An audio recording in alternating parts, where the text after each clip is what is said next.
Oi, pessoal, tudo bem? Boa tarde. Vou esperar só dar uns minutinhos, esperar o pessoal entrar. Tá caindo uma chuva horrível aqui. Não sei se como é que tá para vocês. Eu quase não consegui me conectar. Vamos torcer para não cair aqui a luz, né? Bom, eu vou compartilhar minha tela com vocês.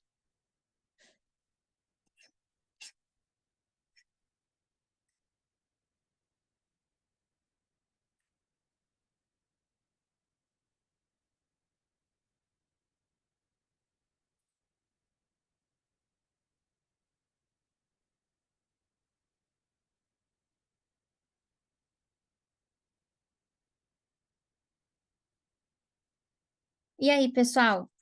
Todo mundo viu o filme? Ou teve alguém que viu o filme? O filme O Discreto Charme da Burguesia? O filme do Buñuel que eu comentei com vocês na aula passada. Bom, eu vou fazer algumas considerações a respeito do filme, tá? E aí a gente depois vai dar continuidade à nossa aula. Então, logo no começo do filme, na primeira cena, tem um carro à noite que chega em uma casa com dois casais e um motorista. Ah, então parece que o pessoal na aula passada passou um link de um tal de Oldflix, que parece que tem os filmes antigos, mas parece que eles se encontraram nesse site, né? E é, mas vocês podem tentar.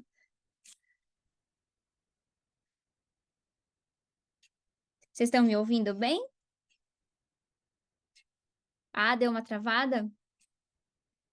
Então, o pessoal falou de um tal de oldflix.com, eu acho, se eu não me engano. Vocês podem tentar ver nesse site vocês encontram. É bem legal o filme. Mas assim, acho que o mais interessante desse filme, acho que de tudo assim que a gente pode falar desse filme, é o seguinte, é que a gente tem esse grupo, né, de amigos, de pessoas que se encontram e eles, ao longo do filme, eles tentam diversas vezes se encontrar para jantar. E eles acabam não conseguindo se encontrar, né? Então eles tentam uma série de vezes e acabam assim sempre tendo algum tipo de problema e esse jantar acaba não acontecendo. Então essa impossibilidade de jantar, né? Então assim tem essa questão social né, de todo a etiqueta, né? Toda a etiqueta de, assim, como que as pessoas devem se vestir para o jantar, como que elas devem, onde elas vão se sentar para um jantar, quem vai receber, quem é o anfitrião, né? Quais que são os convidados. Então, assim, tem toda essa questão da etiqueta, do planejamento, né? De como que tudo se organiza ao redor, né, desse jantar, mas ele acaba não acontecendo. Então, como não teve tanta gente que viu, eu vou deixar para vocês assistirem, para tentarem assistir de novo durante essa semana, porque vale muito a pena assistir esse filme e é muito gostoso. Então, senão eu vou dar spoiler, né? E mas vale a pena tentar assistir esse filme. Então, gente, aqui só para a gente colocar, a gente comentou na aula passada das várias teorias para explicar o gênero nonsense, né? E agora nessas dadas.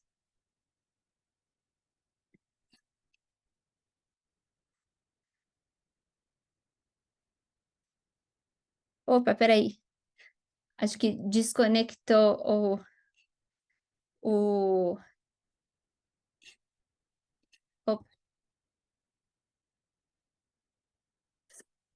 Deixa eu abrir de novo a apresentação. Ah, tá aqui. Então, sua cabeça era de tecido, seus olhos eram de junça, seus braços eram garrafas estouradas, seus dentes eram de palha. Ah, tá. Chegou a cair para vocês a conexão? Peraí, só vou fazer um teste agora. Pera só um pouquinho.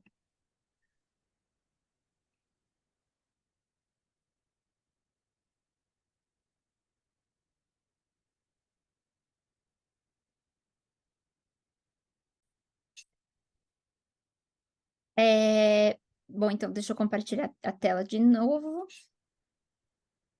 Acho que agora vai ficar melhor, pessoal.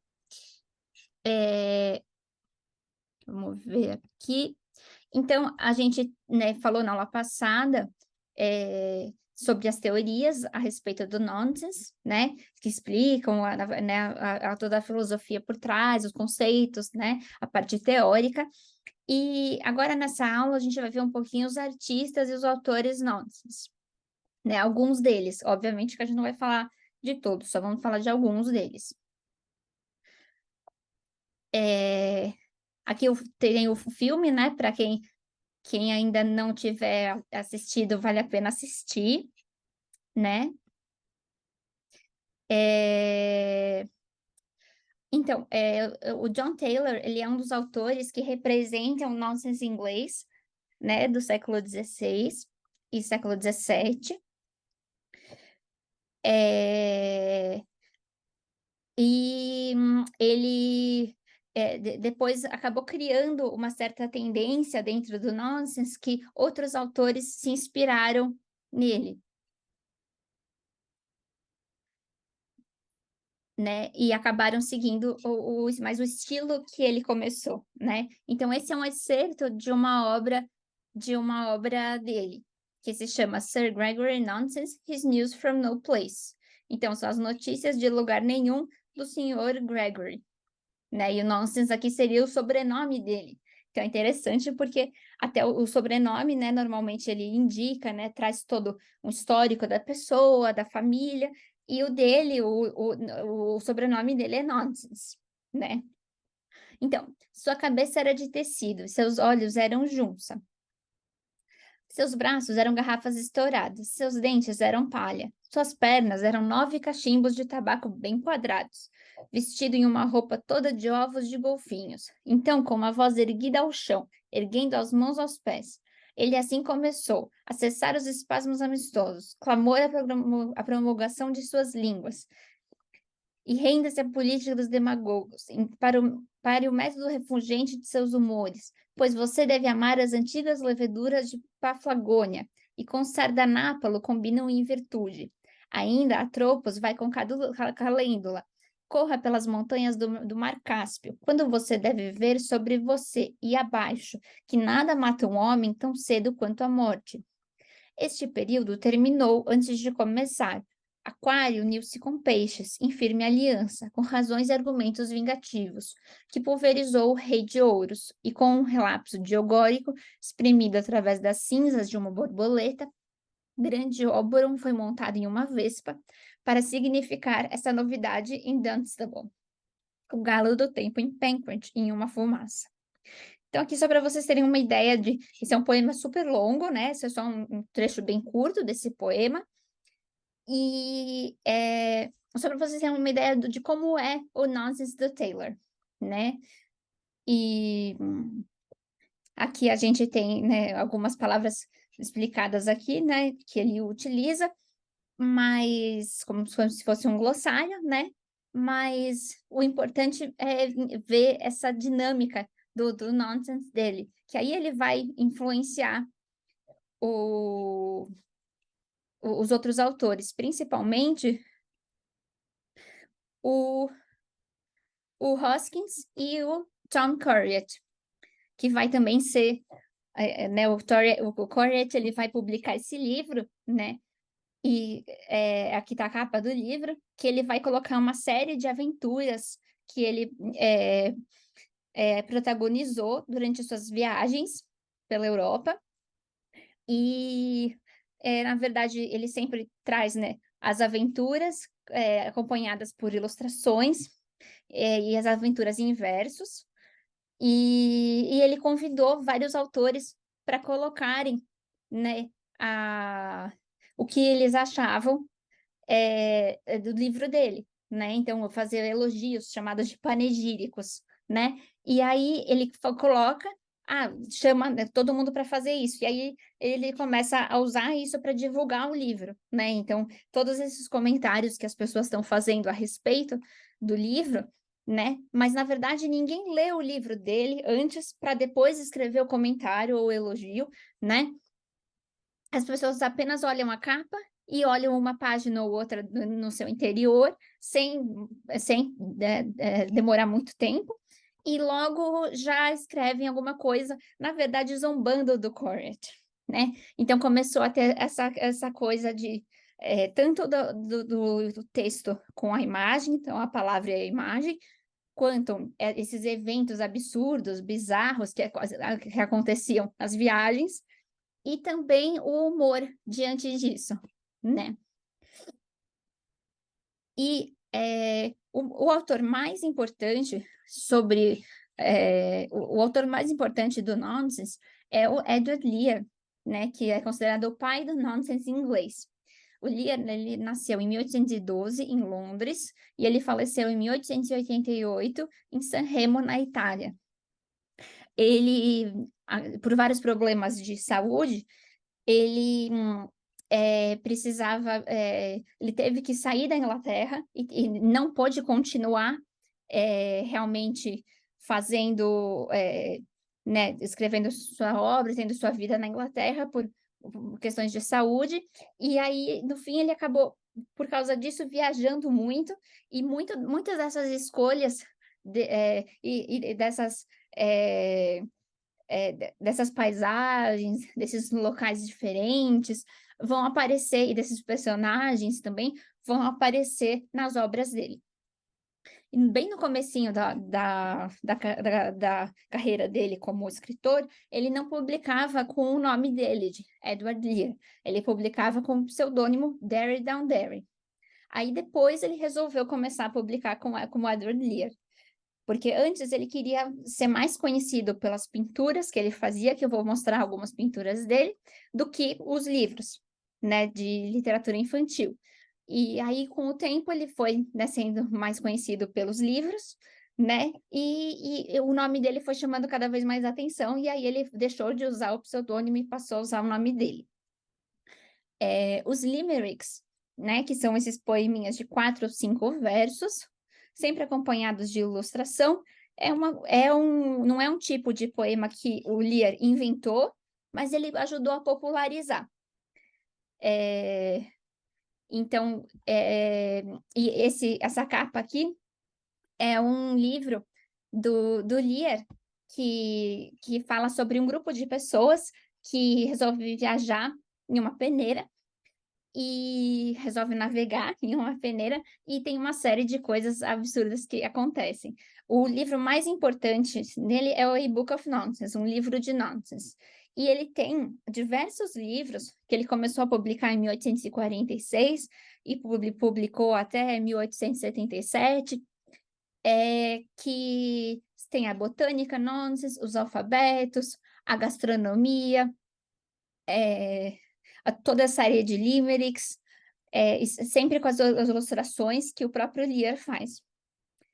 E ele também ilustrou manuais de botânica, de zoologia, e ele também realizou uma série de pássaros, de pinturas de pássaros.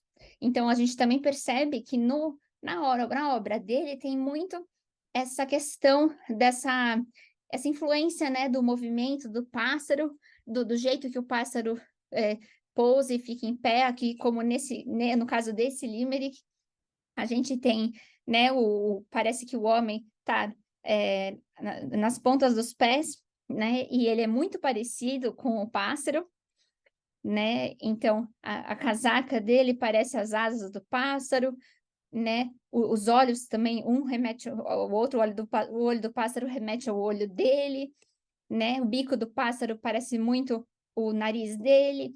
Então a gente vê que tem ali tem uma semelhança entre eles, né? E a gente vai perceber que no Lear isso é muito comum, ter sempre essa questão de ter o homem e o animal, ou um objeto doméstico e uma planta misturado, né? Então, esse hibridismo é uma coisa bem importante.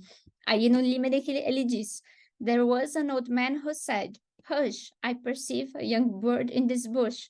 When they said, Is it small? He replied, Not at all. It is 4 times as big as the bush. Havia um velho que disse: Que susto! Vejo um passarinho nesse arbusto. Quando falaram, é dos pequenos, respondeu-lhes, mais ou menos. É 4 vezes maior que o arbusto. Essa tradução do Viagem numa Peneira, que é um livro que a Dirce Altric do Amarante organizou, né, vários textos do Lear, traduziu para o português, e ela publicou em 2011. Depois ela publicou em 2016 um outro bem interessante que chama Conversando com Varejeiras Azuis, ambos pela Iluminuras. E no caso aqui, o Viagem numa Peneira a inspiração do título é desse poema mesmo da Jumblies, né? Que é esse grupo de pessoas que viaja numa peneira. Então aqui a gente tem o original, né? Desse poema. The Jumblies ou Viagem numa Peneira. They went to sea in a sieve, they did. In a sieve they went to sea, in spite of all their friends could say, on a winter's morn, on a stormy day. In a sieve they went to sea.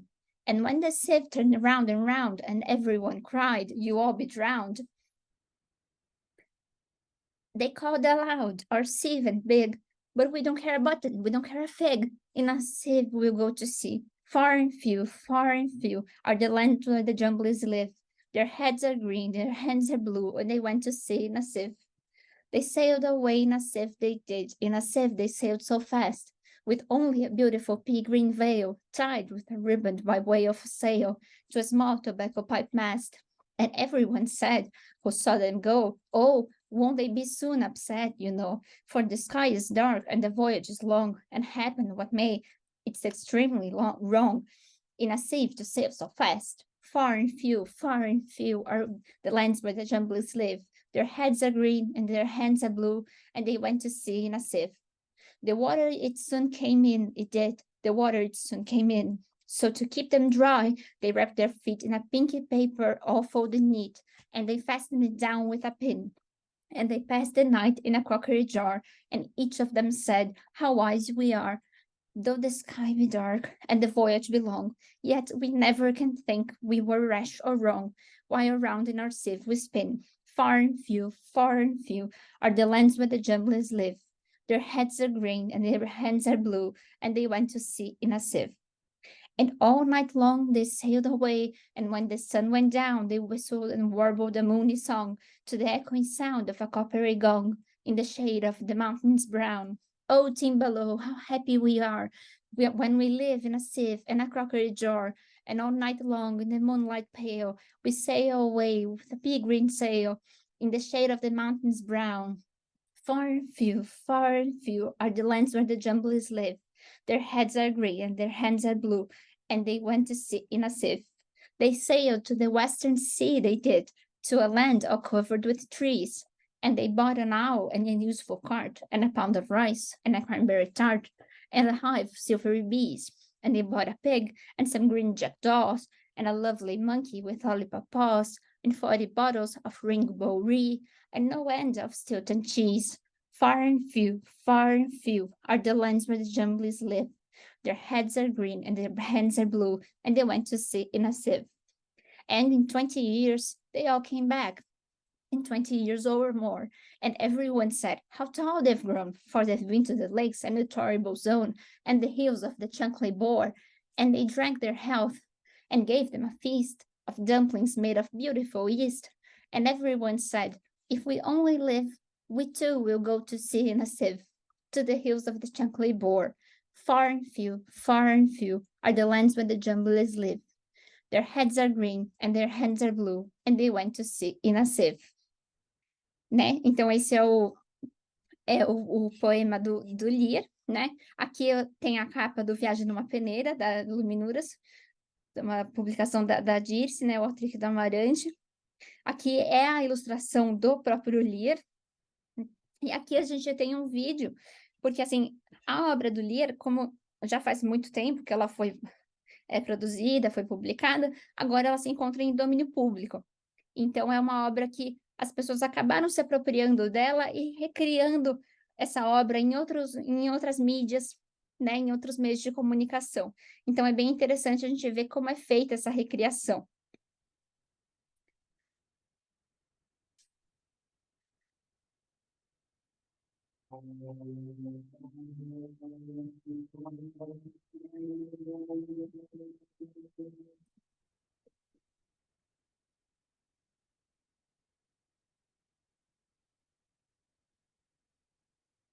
They went to sea in a sieve, they did. In a sieve they went to sea, in spite of all their friends could say, on a winter's morn, on a stormy day. In a sieve they went to sea. And when the sieve turned round and round, and everyone cried, "You'll all be drowned," they called aloud, "Our sieve ain't big, but we don't care a button, we don't care a fig. In a sieve we'll go to sea.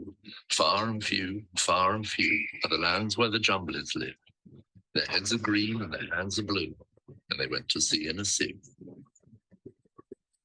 They sailed away in a sieve, they did. In a sieve they sailed so fast, with only a beautiful pea-green veil tied with a ribbon by way of a sail to a small tobacco pipe mast.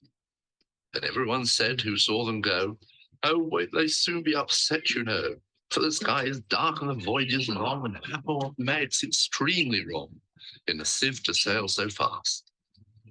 Far and few are the lands where the Jumblies live.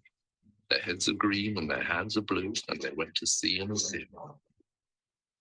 The water it soon came in, it did. The water it soon came in. So to keep them warm, they wrapped their feet in pinky paper, all folded neat, and they fastened it down with a pin.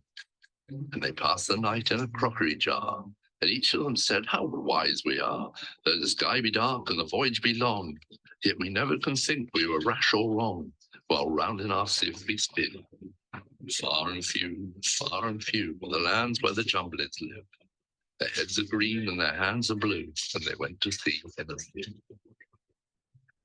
All night long they sailed away. When the sun went down, they whistled and warbled a moony song to the echoing sound of a coppery gong in the shade of the mountains brown.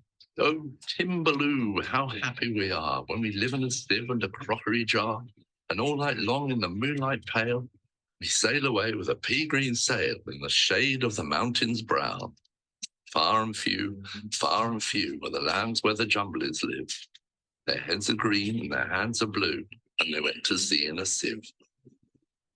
They sailed to the western sea, they did, to a land all covered with trees, and they bought an owl and a useful cart and a pound of rice and a cranberry tart and a hive of silvery bees. And they bought a pig and some green jackdaws and a lovely monkey with lollipop paws and 40 bottles of ringberry and no end of Stilton cheese.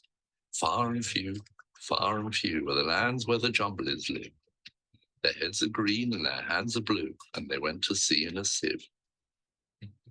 And in 20 years they all came back. Né? Então, esse vídeo é uma interpretação, né, de um artista do poema do Lear, né? Aí a gente, além disso, a gente também tem o alfabeto Nonsense, né, que o Lear criou, e tem várias séries desse alfabeto, e ele acaba retomando aquela questão das cartilhas, né, de antigamente, que a partir das quais as crianças aprendiam, né, as letras, os sons, os fonemas, né? Então, por exemplo, A was an ape who stole some white tape and tied up his toes in 4 beautiful bows. Funny old ape. B was a bat who slept all the day and fluttered about when the sun went away. Brown little bat. C was a cat who ran after a rat, but his courage did fail when she seized on his tail, crafty old cat. Né? Então, sempre tem alguma ilustração, né? Tem a relação com, né, com a letra e tem o poeminha, né? Então, e aí, de novo, né, tem outros artistas, né, que acabam revisitando a obra do Lear e trazendo a sua própria interpretação disso, né?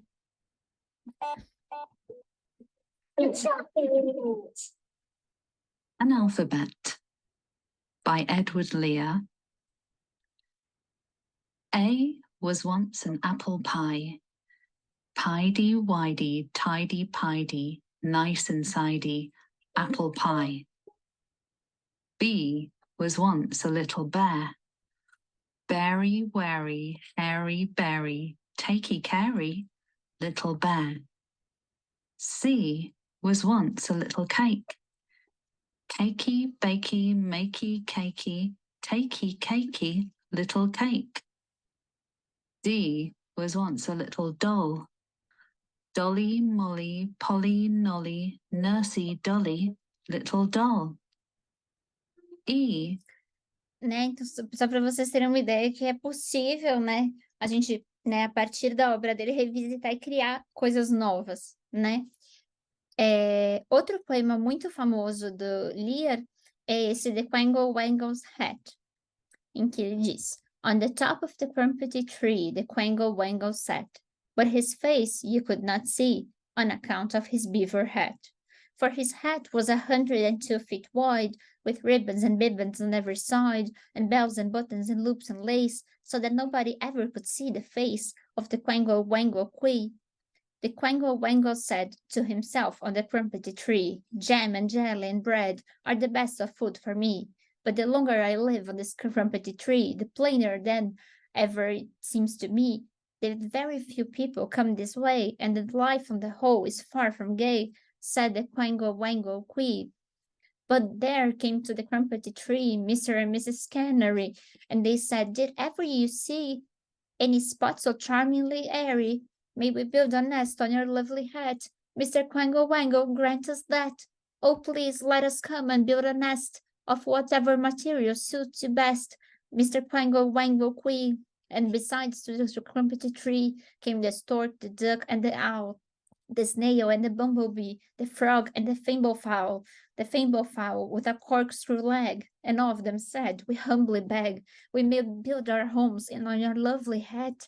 Mr. Quangle Wangle, grant us that, Mr. Quangle Wangle Quee. And the golden grouse came there, and the pobble who has no toes, and the small Lincoln bear, and the dog with a luminous nose, and the blue baboon who played the flute, and the orient calf from the land of Toot, and the addery squash and the bisky bat, all came and built on the lovely hat of the Quangle Wangle Quee. And the Quangle Wangle said to himself on the crumpety tree, When all these creatures move, what a wonderful noise there'll be. And at night by the light of the mulberry moon, they danced. They danced to the flute of the blue baboon on the broad green leaves of the crumpety tree, and all were as happy could be with the Quangle Wangle Quee. E aí aqui é uma versão musicada, né, desse poema, né, que a gente estava vendo aqui antes, com também uma interpretação da ilustração do Lear, porque a ilustração original do Lear, ela não era colorida, né? Então já tem uma reinterpretação, uma ressignificação dessa ilustração do Lear e também do poema nesse festival de nonsense songs, né? De músicas nonsense. Então, só para vocês terem uma ideia.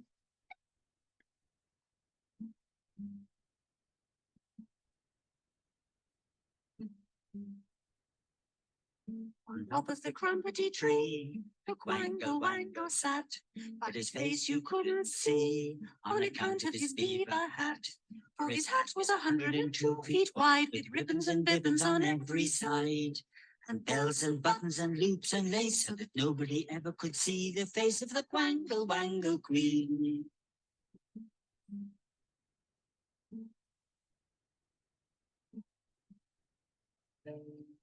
Wangle Wangle said to himself on the crumpety tree, jam, jelly, and bread are the best of foods for me.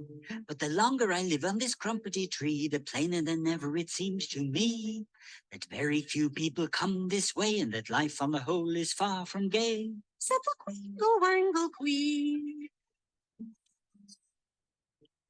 But they came to the crumpety tree, Mr. and Mrs. Canary, and they said, did you ever see any spot so charmingly airy? May we build a nest on your lovely hat, Mr. Quangle Wangle, grant us that.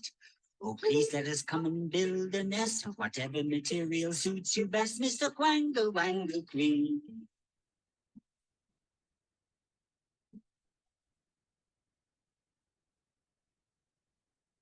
Besides to the crumpety tree came the stork, the duck, and the owl, the snail and the bumblebee, the frog and the fimblefowl, the fimblefowl with the corkscrew leg, and all of them said, we humbly beg, we may build our homes on your lovely hat, Mr. Quangle Wangle, grant us that, Mr. Quangle Wangle Queen. And the golden grouse came there, and the bubble who has no toes, and the small Olympian bear, and the dong with the luminous nose, and the blue baboon who played the flute.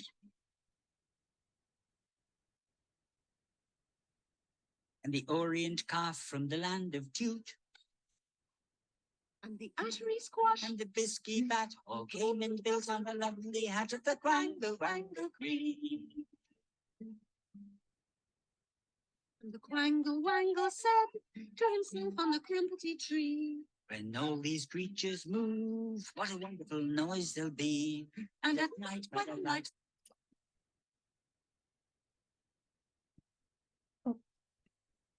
Né? Então, tem essa musiquinha, até alguém falou aqui no chat que lembra Mutante, isso daí é engraçado. Mas então, aí tem várias possibilidades, né? Essa é uma opção de como musicar, né? A obra esse poema do Lear, né? Aí, obviamente, dentro da literatura nonsense, a gente também tem o Lewis Carroll, né? Que era o pseudônimo do Charles Ludwig Dodgson, né? Que escreveu Alice no País das Maravilhas, Alice através do Espelho, né? The Hunting of the Snark, A Caça ao Snark, né? The Jabberwock, que é um poema bem interessante também. Today we have a frabjous treat for you. This poem is full of seemingly nonsensical words that somehow manage to make sense. Ready to see if you can follow along? Without further ado, we present Jabberwocky by Lewis Carroll. 'Twas brillig, and the slithy toves did gyre and gimble in the wabe.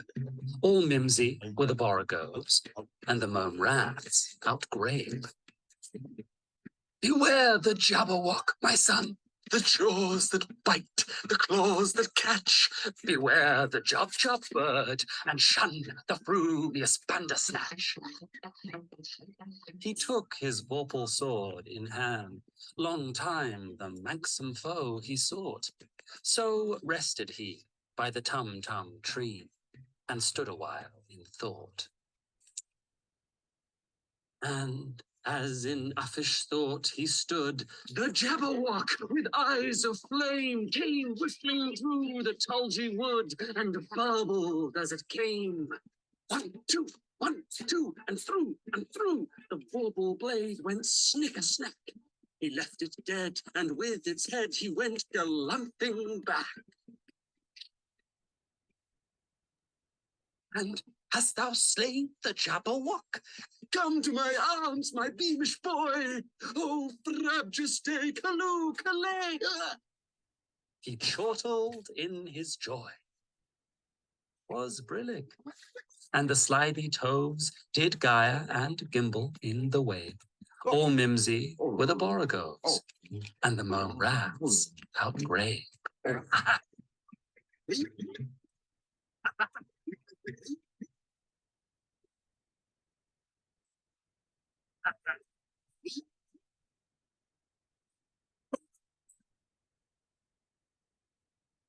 Outro autor muito importante da literatura nonsense é o Edward Gorey, que nasceu em 1925 e faleceu em 2000. E ele tem vários livros, dentre eles o The Ghastly Cramptines e o The Epileptic Bicycle, né? Bicicleta Epiplética. E ele foi um escritor e artista americano, conhecido pelos seus livros ilustrados que misturavam o macabro com o senso de humor. E para quem achar interessante, eu tenho um livro sobre o Edward Lear e o Edward Gorey, o livro infantil ilustrado Nonsense.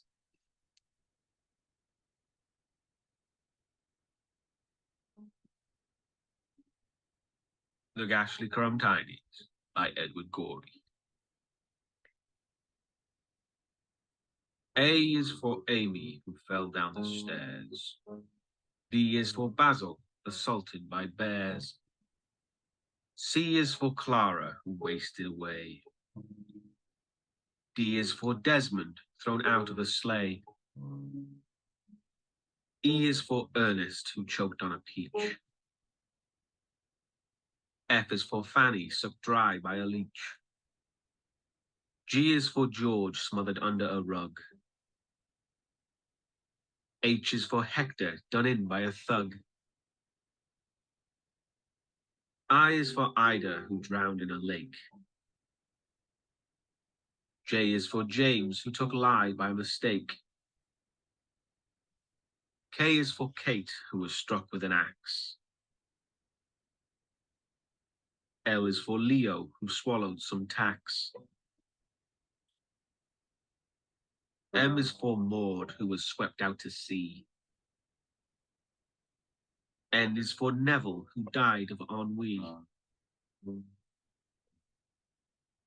O is for Olive, run through with an awl. P is for Prue, trampled flat in a brawl. Q is for Quentin, who sank in a mire. R is for Rhoda, consumed by a fire. S is for Susan, who perished of fits.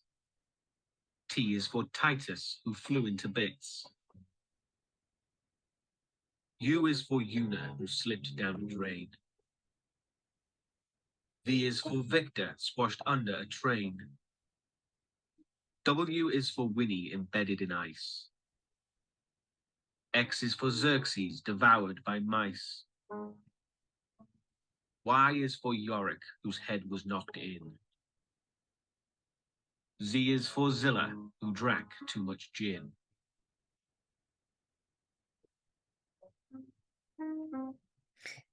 Né, então, esse seria uma outra versão, né, do alfabeto e das cartilhas, né, mas com essa versão mais, assim, de um certo humor negro e também com aquela questão que a gente falou na aula passada, né, da morte na era vitoriana, da presença da morte na infância, na era vitoriana, né, e que como era, né, no caso desse poema, as várias formas que as crianças podiam vir a falecer na época, né? Então, apesar do Gore escrever no século XX, ele escreve no século XX, mas com o estilo do século XIX, né? Então, é bem interessante. Então, ele sempre traz essa referência, né, para a época do Lear. Outra questão que é importante também quando a gente pensa não só em autores brasileiros, do nonsense, né? Então, desse nonsense literário brasileiro, mas também quando a gente pensa numa questão de internacionalizar tudo isso, a gente pegar, por exemplo, a obra do Corpo Santo, que é um autor do nonsense brasileiro, do século XIX, e pensar em colocar a obra dele numa dinâmica, numa possibilidade de realmente que todo mundo possa acessar, né? Então, como a obra dele está em português, né? Eu tenho esse projeto de passar a obra dele para o inglês, e fazer todo esse processo de tradução. Uma antologia de Corpo Santo em língua inglesa, professora doutora Fernanda Marques Granato. Antes de adentrarmos a questão da antologia de Corpo Santo em língua inglesa, é importante nos situarmos quanto a alguns aspectos da crítica. Ao falarmos sobre tradução na academia, inevitavelmente acabamos nos vendo em busca de uma teoria que explique o fenômeno, que conceitue as suas partes componentes. Entretanto, durante essa busca, percebemos que não há unanimidade na crítica literária a respeito da tradução. De acordo com José Pinheiro de Souza, em seu artigo Teorias da Tradução, uma visão integrada, de 1998, não há teorias a respeito do sentido técnico da tradução, apenas a respeito de sua natureza.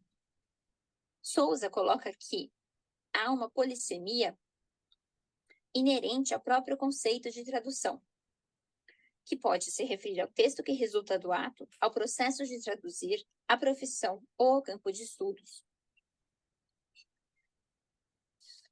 Os teóricos têm diferentes perspectivas e diversas posturas teóricas, mas, de acordo com Souza, a controvérsia a respeito da tradução literal, neutra, objetiva, priorizando a literalidade, e a tradução livre, parcial, subjetiva, que prioriza o sentido, tem vida longa. As duas concepções partem de diferentes visões da função predominante da linguagem, segundo Souza, que pode ser a expressão literária, defendida pelos adeptos da tradução literal, que preza pela forma, ou a função referencial, defendida pelos adeptos da tradução livre, uma tradução do sentido. Souza coloca que outra polêmica relacionada ao tema é a possibilidade e impossibilidade de tradução, principalmente quando se fala em tradução de poesia, enfatizando que pensamos do modo que pensamos por conta da língua que falamos, citando Barbosa e Snell Hornby, que diz que sem a tradução, o mundo de hoje, com o rápido intercâmbio de informações, seria impensável. A comunicação verbal envolve necessariamente alguma forma de tradução, pois nas palavras de Otávio Paz, Apu de Arrojo, a própria língua em sua essência já é uma tradução. Em primeiro lugar, do mundo não verbal, e em segundo, porque todo signo e toda frase é uma tradução de outro signo e de outra frase. Segundo Jacobson, o significado de um signo linguístico não é mais que sua tradução por um outro signo que lhe pode ser substituído, especialmente um signo no qual ele se acha desenvolvido de modo mais completo, como insistentemente afirmou Peirce, o mais profundo investigador da essência dos signos. E que toda experiência cognitiva pode ser traduzida e classificada em qualquer língua existente. Os conceitos, conforme Monan de Souza, são universais, seja qual for a sua distribuição em valores, e refletem a experiência humana universal.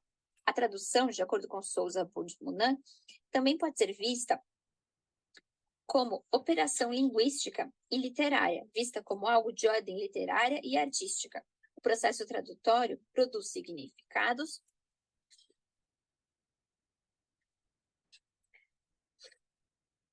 e realiza a transferência de significados de um código linguístico para outro, que são substituídos de forma literal e produzidos de modo livre, salientando dessa forma o lado criativo do processo de tradução. Para Arrojo, Apu de Souza, o texto resultante do processo de tradução pode ser entendido como palimpsesto,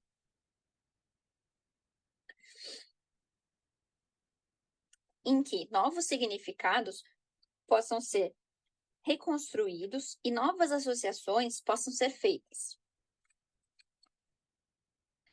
Haroldo de Campos, ao tratar da tradução, coloca como transcriação, por possibilitar que o tradutor articule esteticamente a ordenação singular de signos, lendo e reescrevendo a informação, agindo como crítico e criador. Para Campos, a única saída para a tradução de poesia seria a criação de um original, pois há um poeta que habita o ato de traduzir. Criar uma versão na língua inglesa de peças e poemas selecionados, contidos na obra de Corpo Santo, pode ser comparado a dar um salto no vazio. Sua obra, que desafia a categorização e hibridiza gêneros, É todas e nenhuma ao mesmo tempo, pois cria um texto paradoxal tão nonsense que todas as referências caem por terra e precisamos redescobrir o caminho, reconfigurar a trajetória para recriarmos seus escritos na língua inglesa. A questão da literalidade versus liberdade na tradução é uma colocação que se fez logo no início dos esforços tradutórios, fato que levou a diversas soluções encontradas, específicas para cada caso, para cada texto. A época de seus escritos, o século XIX, também é outro fator complicador, pois deve ser feita uma escolha a respeito dos termos utilizados na tradução, se serão termos do inglês do século XIX ou do século XXI. A ideia de criar uma antologia de escritos selecionados do autor em língua inglesa para que sua obra tenha alcance internacional e seu nonsense literário brasileiro, em que a linguagem estabelece os limites e os ultrapassa, e em que verbos, produtos de ações, nos quais o tempo deve ser entendido de duas formas complementares, mas mutuamente exclusivas, de acordo com Deleuze, em Lógica do Sentido, seja apreciado por aqueles fora do Brasil, além de pelos brasileiros. É um esforço que continua e que pretende tomar forma em livro a ser publicado em 2023. Mas é um esforço que nunca termina, que sempre pode ser reformulado e que sempre pode ser retrabalhado, como o sentido no nonsense, que a cada vez que olhamos para um escrito sob a luz, novas sombras são criadas e novos sentidos se revelam. No caso da tradução da dramaturgia de Corpo Santo, selecionei a peça Eu Sou a Vida, Eu Não Sou a Morte, para demonstrar como a escolha feita durante o ato tradutório foi a de preservar o conteúdo e o sentido em detrimento da forma. Como exemplo, temos os seguintes trechos originais e as suas versões em inglês. Linda, meu lindo, tu sabes quanto te amo, quanto te adoro. Sim, meu querido amigo, quem melhor conhece do que tu o amor que neste peito mortal, mas animado por esta alma, pondo a mão na testa, imortal, te consagro, ninguém certamente, pegando-lhe na mão. Adoças-me, pois, sempre com tuas palavras, com teus afetos, com teu amor, ainda que fingido. Sim, meu querido amigo, bafeja-me sempre com o aroma de tuas palavras, com o perfume de tuas expressões. Sim, meu querido, lembra-te que eis do baixão, sempre batido das tempestades, que por 5 ou 6 vezes quase há sossobrado, mas que por graça divina ainda viaja nos mares tempestuosos da vida. Ah, minha adorada prenda, tu que foste a oferenda que me fez o Criador, em dias do mais belo amor, que pedes, como pedes àquele que tanto te ama, mas que a própria cama? Linda, meu queridinho, quanto me deste, quanto me felicitaste com as maviosas expressões desses teus bofes, ou pulmões envoltórios dos corações. Lindo, estimo muito. E eu não sabia que tu tinhas o dom de adivinhar que sempre que vou apalpar, sinto bater neste peito pancadas de ambos os lados. Isto é, do esquerdo e direito, que por certo convence que neste vácuo estreito abrigo 2 grãos corações. Linda, eu não digo a parte que este figo me foi enviado por cão danado. Quer me fazer crer que tem 2 corações? A ele, amiguinho, ainda não sabes de uma coisa. Queres saber? Eu vou lá digo, hein? Não responde. Linda, my Linda, you know how much I love you, how much I adore you. Yes, my dear friend, who knows better than you the love that is in this mortal bosom, animated by this immortal, putting her hand in her forehead, so I devote to you. No one, surely, taking his hand. You always sweeten me with your words, with your affection, with your love, even though it is fate. Yes, my dear friend, you with me always with the scent of your words, with the fragrance of your expressions. Yes, my dear, remember, I have been a boat always lammed during the storms, which for 5 or 6 times collapsed, but by divine grace still cruises the thunderous seas of life. Oh, my worshipped gift, you who are the offering made to me by the Creator in days of beautiful love, what do you ask of me? How much do you ask of the one that loves you so? Asking more of me than of your own bed. My darling, how much you have given me, how much you have complimented me with the wonderful expressions of your lungs, the wrappings of the heart. I hold you in high regard, and I didn't know that you had the gift of guessing that every time I touch my chest, I feel a beat. a bit from both sides, that is, from the left and the right, which naturally is compelling evidence that in this narrow void I harbor two enormous hearts. Don't I say that this liver was sent to me by a damned dog? You want to make me believe you have two hearts. Little fellow, you are yet unaware of something. Do you want to know? I will tell you. Don't answer my question. O rapaz muito admirado. Essa mulher está doida. Casou comigo o ano passado. Foram padrinhos de Trico e Trica. E agora fala essa linguagem. Está, não tem dúvida. Lindo. Já lhe disse, muito formalizado, que fiz essa conquista. Agora o que quer? Conquistei, é minha. Foi meu gosto. Portanto, safe-se, senão o mato com este estoque. Pegue uma bengala e arranca um palmo de ferro. Linda, não precisa tanto, lindo. Deixai-o cá comigo. Eu basto para nos deixar tranquilos. O rapaz, o senhor tem estoque, pois eu tenho punhal e revólver. Mete a mão na algibeira da calça, puxa e aponta um revólver. Agora de duas uma. Ou linda é minha e triunfa o direito, a natureza, a religião, ou é tua e vence a barbaria, a natureza em seu estado brutal e a irreligião. Linda, para o rapaz, mas eu o não quero mais. Já o mandei para o leilão 3 vezes.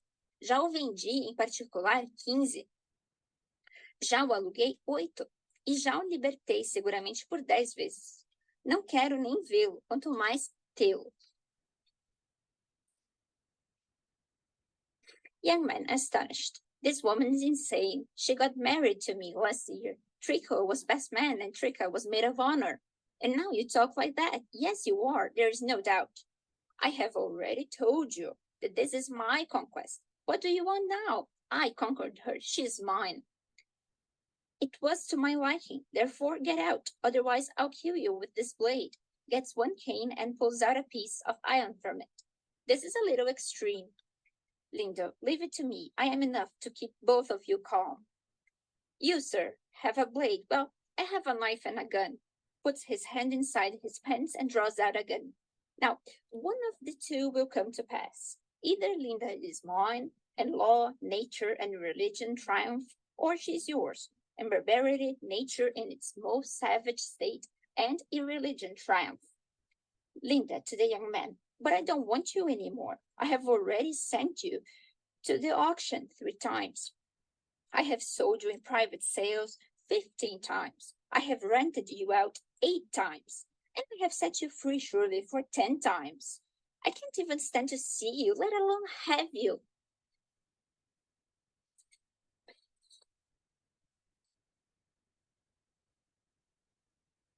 Quanto à versão em inglês da poesia de Corpo Santo, a dificuldade se amplia, pois apesar de seus versos serem livres e não terem rima, sua linguagem é extremamente trabalhada em seu sentido que se equilibra entre sua presença e ausência, e um paradoxo de se tornar ilimitado, em que não há início nem fim para a lógica de seus escritos. Como exemplo, podemos citar alguns poemas e suas versões em inglês. Termos. Quantos a endireitar? Quantos podem se adotar? Se de chinelos, chinelar, ou de chinelos, andar. De sapatos, sapatar. De botinas, botinar. De botas, direi, botar. Se de polvilho, polvilhar, ou com polvilho, salpicar. De cinzas, digo, cinzar. Se de rabeca, rabecar, ou rabeca tocar. De frauta, digo, frautar. Se de espingarda, espingardar, ou tiros dar. De pistola, pistolar. Se de cigarro, cigarrar, ou de cigarros fumar. De cachimbo, cachimbar. De charuto, charutar. Se de faca, facada, e também facar. De garfo, garfar, e também garfada.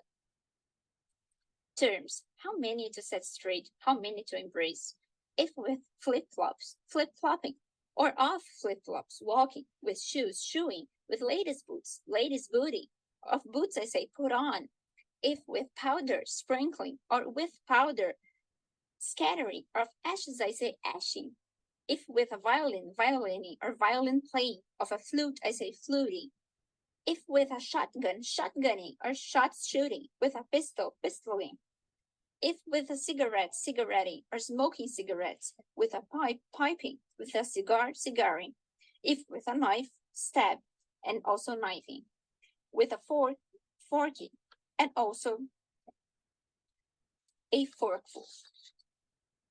E essas foram as referências utilizadas na produção dessa comunicação.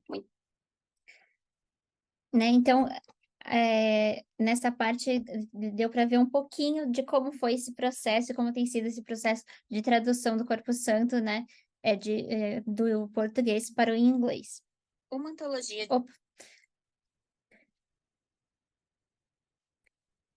Aqui é um outro poema bem interessante, e que é um poema nonsense, e que foi retrabalhado na animação. Então é bem interessante, bem legal essa proposta. I saw a peacock with a fiery tail. I saw a comet drop down hail.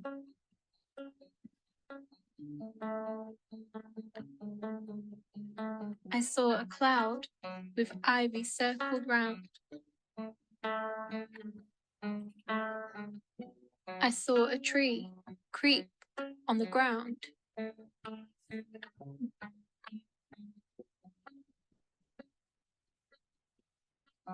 I saw an ant swallow up a whale. I saw a sea brim full of ale. I saw a Venice glass 16 foot deep. I saw a well filled with men's tears that weep.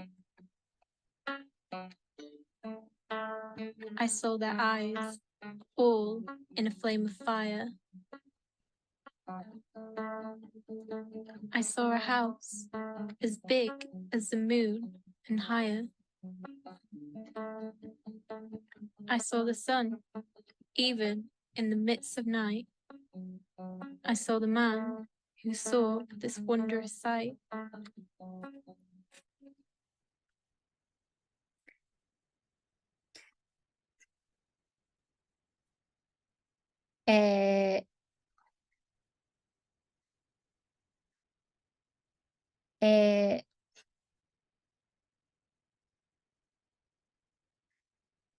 Outra parte bem interessante é, assim, essa série que se chamava The Tomfoolery Show, que é uma série de televisão de comédia animada americana, que foi transmitida entre 1970 e 1971, baseada nas obras de Edward Lear, que foi ao ar na NBC. E essa animação era feita em Londres. Aqui vou mostrar só um textinho.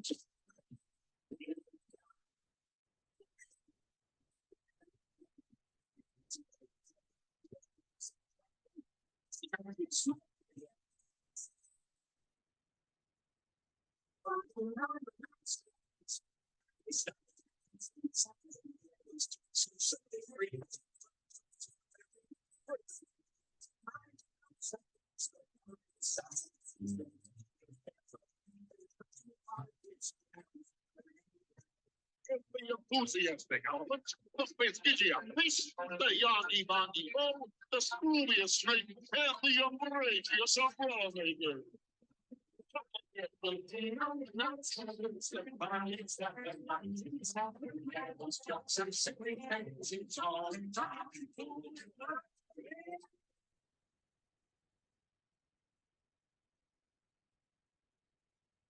Outro também muito importante foi o Mervyn Peake, que foi um escritor, artista, ilustrador e poeta inglês.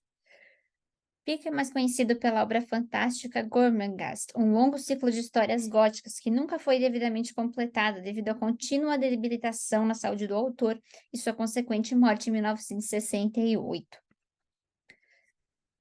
E tem esse poema, The Trouble with Geraniums, que foi também retrabalhado em animação. Então, o poema diz: The trouble with geraniums. The trouble with geraniums is that they're much too red. The trouble with my toast is that it's far too full of bread.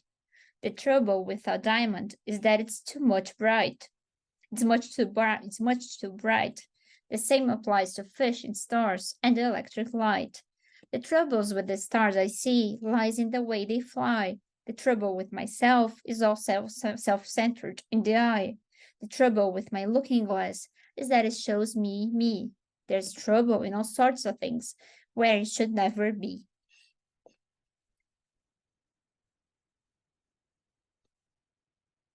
Trouble with geraniums. The trouble with geraniums is that they're much too red. The trouble with my toast is that it's far too full of bread.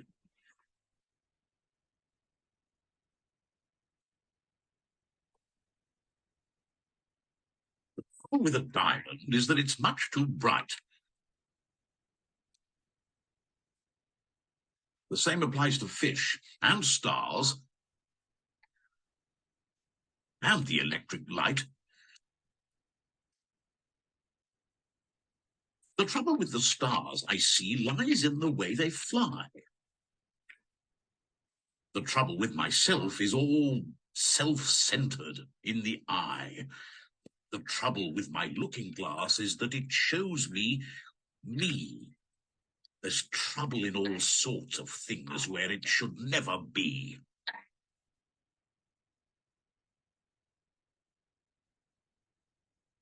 Outro poema também bem interessante e que é também um poema nonsense é do poeta Spike Milligan, né? Esse poema aqui, On the Ning Nang Nong.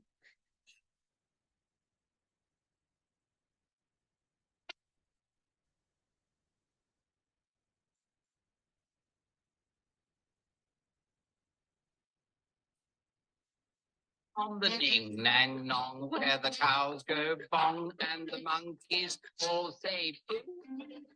There's a long nang ning where the trees go ding and the teapots jibber jabber do. The long ning nang, all the mice go clang. You just can't catch them when they do. So it's ning nang nong, the cows go bong. Long nang ning, the trees go ding. Long ning, the mice go clang. What a noisy place to belong. If it's the ning nang ning nang ning nang nong, the ning nang ning nang nong.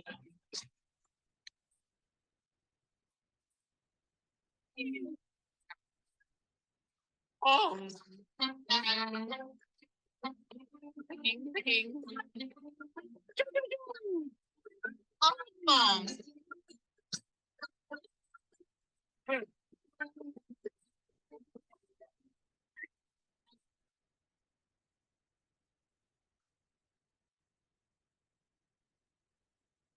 So it's ding nang nong, the cows go bong. Long nang ting, the trees go ping. Ding nang, the mice go clang. What a noisy place to belong. Yes, it's the ding nang ding nang ding nang nong, the ding nang ding nang nong.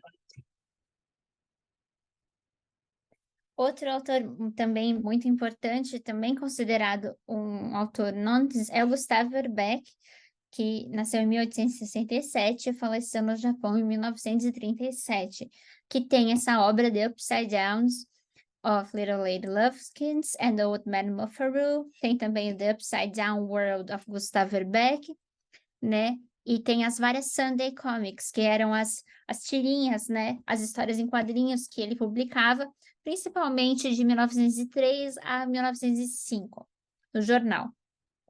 Então, ele nasceu no Japão, onde o seu pai ensinava uma missão. Depois de ter vivido em São Francisco com a mãe, e depois em Nova York, partiu para a França em 1889, para Paris, para fazer cursos de artes, e foi aí que iniciou sua carreira nos quadrinhos. Em 1900, ele migrou para os Estados Unidos, onde seu nome foi mudado para Verbeck por um registrador civil em 1907, quando ele solicitou a naturalização. Nos Estados Unidos, ele trabalha como ilustrador de jornais, depois, em 1903, fez quadrinhos, nos quais, para saber o que acontecia a seguir, era preciso virar o desenho de cabeça para baixo, sendo o texto escrito nas duas direções. Esse trabalho, The Upside Downs of Little Lady Lovekins and Old Man Muffaru, é uma inovação inspirada nas obras de Peter Newell e na tradição japonesa de imagens duplas e exige de seu autor uma obra muito complexa, que exige uma grande imaginação. Esses desenhos, que representam uma situação diferente apenas ao virá-los, foram feitos por Verbeek. Ele então cria outras séries a partir de 1915 dedicadas à pintura. Então ele fez cerca de 60. Então esses desenhos eram sempre assim como esse que está aqui. Então se a gente olhar aqui esse quadrinho da esquerda, né, a gente tem They see a hairy object coming up from a pool. Então aqui tem o casal, né, chegando e vendo esse bicho, esse objeto saindo da lagoa e vindo na direção deles, né? E então dá a impressão que eles estão chegando e andando em direção ao perigo. Já da direita tem And little Lady Lovekins is safe once more. Então, no caso dessa daqui, já dá uma outra impressão, que eles não estão chegando, que eles estão saindo e que ele, o Old Man Mufaru, está salvando a Little Lady Lovekins desse objeto, desse bicho que aparece. Então, só a mesma imagem, né, invertida, ela traz uma outra interpretação. Então, esses desenhos, né, apenas invertendo, né, a orientação, a gente consegue. Então, até os personagens também, se você for pensar, eles têm os mesmos componentes. Só que, dependendo da orientação, eles se torna o outro. Então, a Lady Lovekins se torna o Old Man Mufaru e vice-versa, né? E ele criou várias séries e desses desenhos. E tem esse livro que é muito legal, um livro enorme, que tem todas essas tirinhas que ele publicou no jornal e no tamanho em que elas foram publicadas.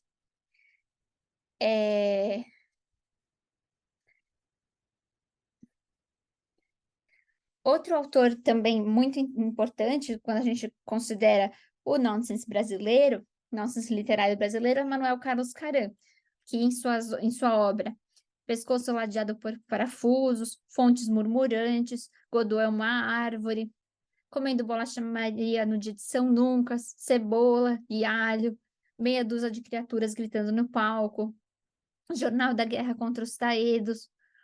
Algum tempo depois, sexta-feira da semana passada, ele coloca esse nonsense enquanto gênero literário, né? Tem o Corpo Santo, né, vou falar mais do Corpo Santo na aula que vem, mas eu vou apresentar aqui para vocês quem ele era, né? O Corpo Santo era o pseudônimo dele, né? O nome dele era José Joaquim de Campos Leão, mas ele acabou publicando como Corpo Santo, né? Ele foi um poeta e dramaturgo rio-grandense, expoente do nonsense brasileiro do século XIX, com sua obra Enciclopédia Os 6 Meses de uma Enfermidade. Né? Então, a obra dele tem 9 volumes e ele promove a hibridização de gêneros. E, no fim, ele acaba criando na obra dele essa enciclopédia, esse universo do nonsense. Então, ele acaba explicando o mundo dele através da obra. Né? Assim como o Arthur Bispo do Rosário, dá para a gente dizer que ele faz o mesmo, mas nas artes. Né? Arthur Bispo do Rosário foi um artista plástico brasileiro que, por sofrer de esquizofrenia, residiu em instituições psiquiátricas por quase 50 anos. Sua obra é formada por um conjunto de 802 peças com diferentes técnicas, com destaque para a pintura e o bordado. Então, ele também, da sua própria forma, cria esse universo nonsense a partir das obras no tecido e nos bordados, né?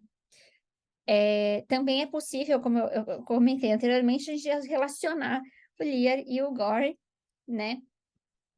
E o Lear também é possível a gente relacionar a obra dele com o do Renato Pompeu, que é um outro autor brasileiro da década de 70, que escreveu o romance Quatro Olhos, um romance nonsense, né?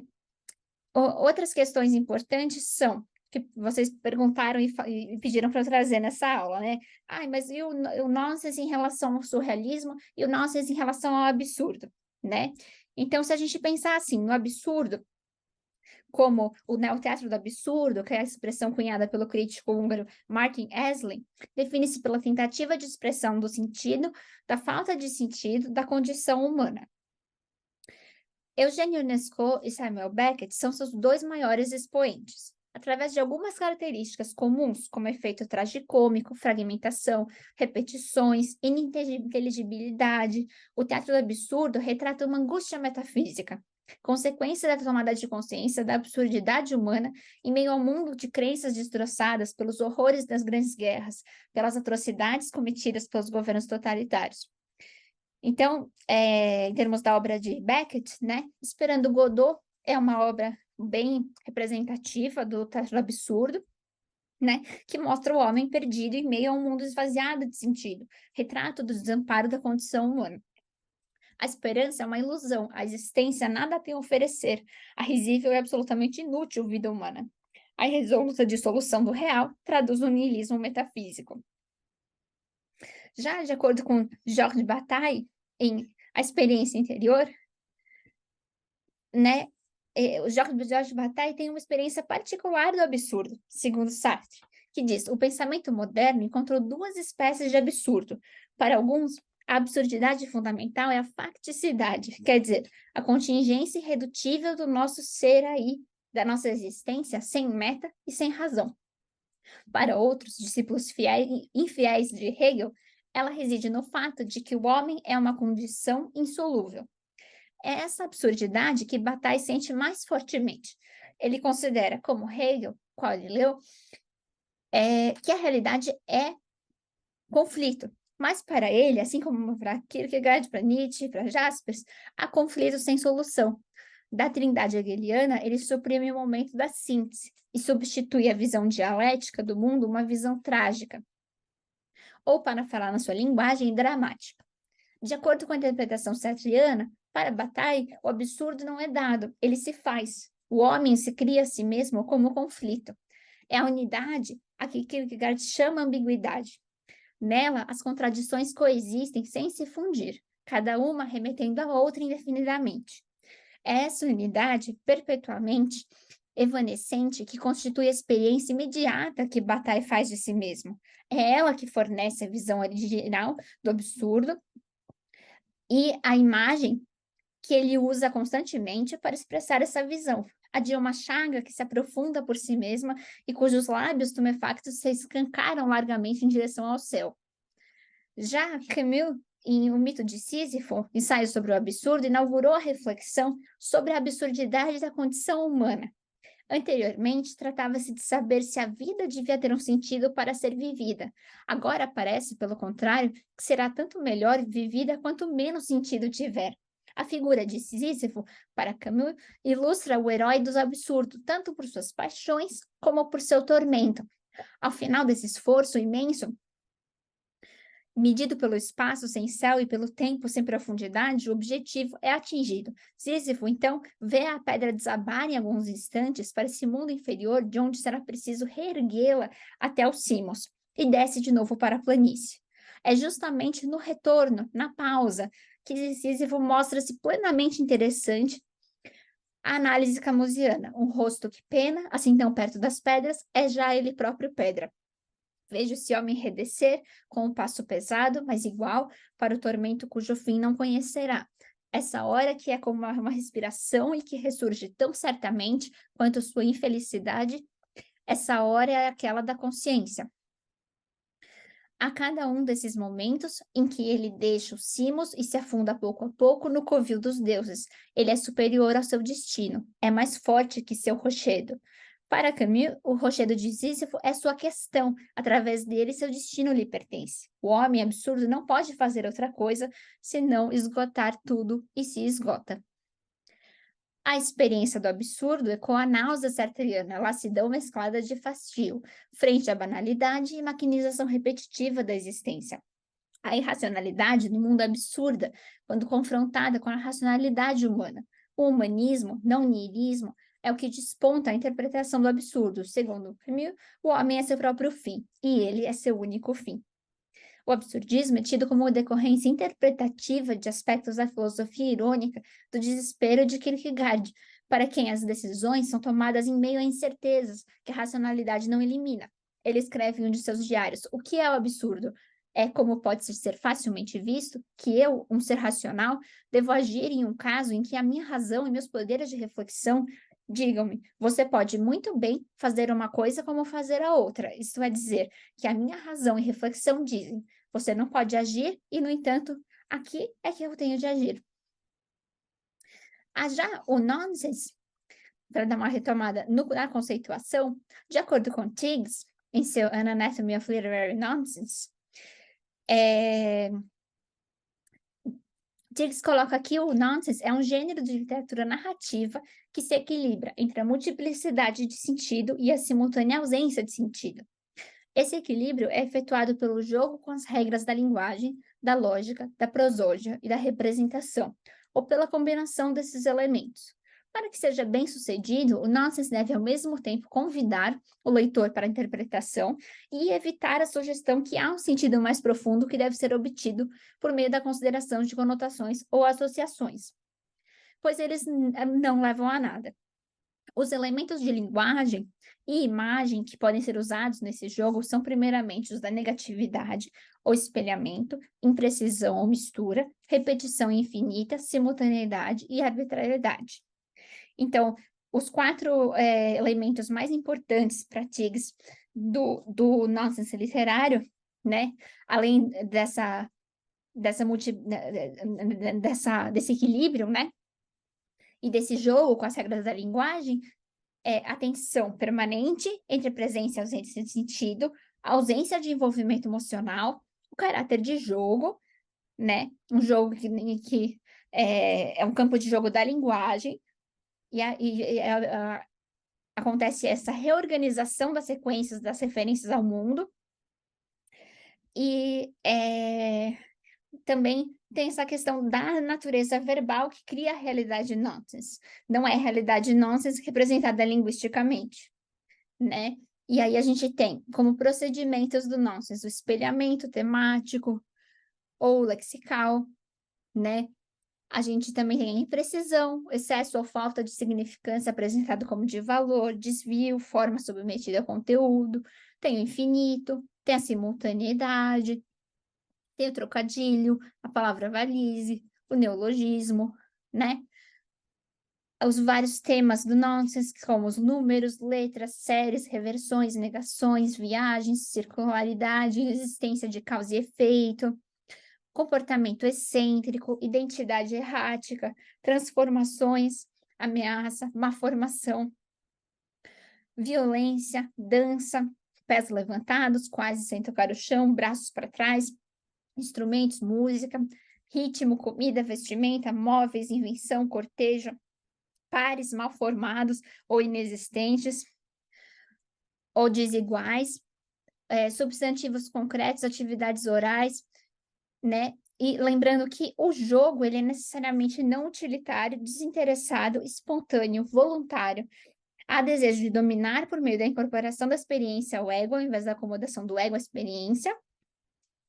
E eu vou falar mais na aula que vem sobre esse modelo, que é um modelo que eu criei no meu doutorado, para análise do nonsense, né? Então, os elementos que toda obra nonsense tem, né? Então, a oposição, os opostos, a união de opostos, a linguagem estabelece os limites e os ultrapassa, 2 pesos desiguais se equilibram em uma balança igualmente desigual, casal ou dualidade de opostos como tendências ou forças, excesso de sentido versus ausência de sentido, repetição, espelhamento, simultaneidade, pairam entre a presença e a ausência de sentido, paradoxos, a linguagem cria o mundo propondo uma nova lógica que se equilibra entre o sentido e sua ausência, ambiguidade e transformação sem causa conhecida, incerteza, ausência de referências é absurdo, fragmentação, imprecisão relacionada à expectativa do leitor frustrada, circularidade, precisão imprecisa, espaço tensional sem referências, o sentido é negado e o nonsense é atribuído ao que ocorreu, relatividade das referências, armadilhas de certezas. O leitor busca uma lógica que se encontra na própria instabilidade deflagrada pelo nonsense. As personagens são instâncias linguísticas que são construídas em meio às tentativas de reorganizar as referências ao mundo. Tem também a tentativa de organização do conhecimento e reafirmação da experiência do indivíduo. Eu tenho essa tensão entre forma tradicional e conteúdo não tradicional, violência e presença do autor como personagem. E também, em relação aos personagens, a arbitrariedade do nome, a alteridade, a loucura, o discurso negativo, a identidade pela diferença e o hibridismo. Alguns livros bem interessantes para a gente pensar no nonsense, na teoria do nonsense, são An Anatomy of Literary Nonsense, do Wim Tiggs. Outro livro bem legal dele também é o Explorations in the Field of Nonsense, também do Wim Tiggs. The Field of Nonsense, da Elizabeth Sue. O Nonsense, Aspects of Intertextuality in Folklore and Literature, da Susan Stewart. Nonsense and Other Senses, Regulated Absurdity in Literature, da Elisabetta Tarantino. Philosophy of Nonsense, The Intuitions of Victorian Nonsense Literature, do Jean-Jacques Le Cercle. Lógica do Sentido, do Deleuze. E The Edinburgh Companion to Nonsense, da Anna Barton e James Williams. Então, esses são os livros que, para quem se interessar, para quem quiser fazer uma pesquisa sobre isso, né?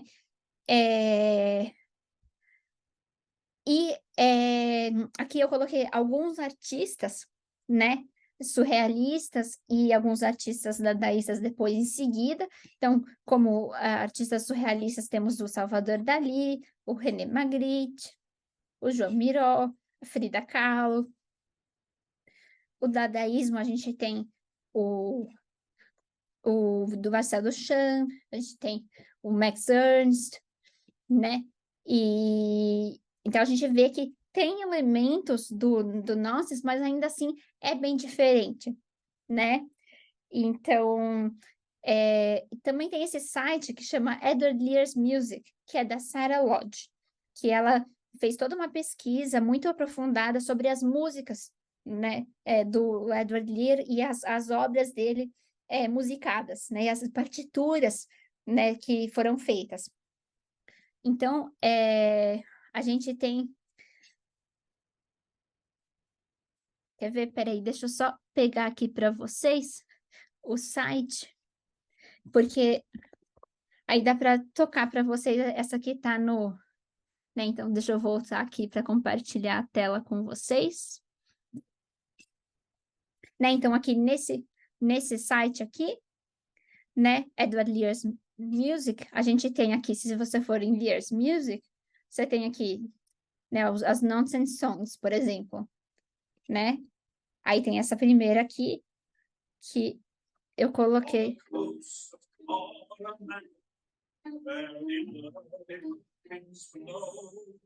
the middle of the lived the yogi monkey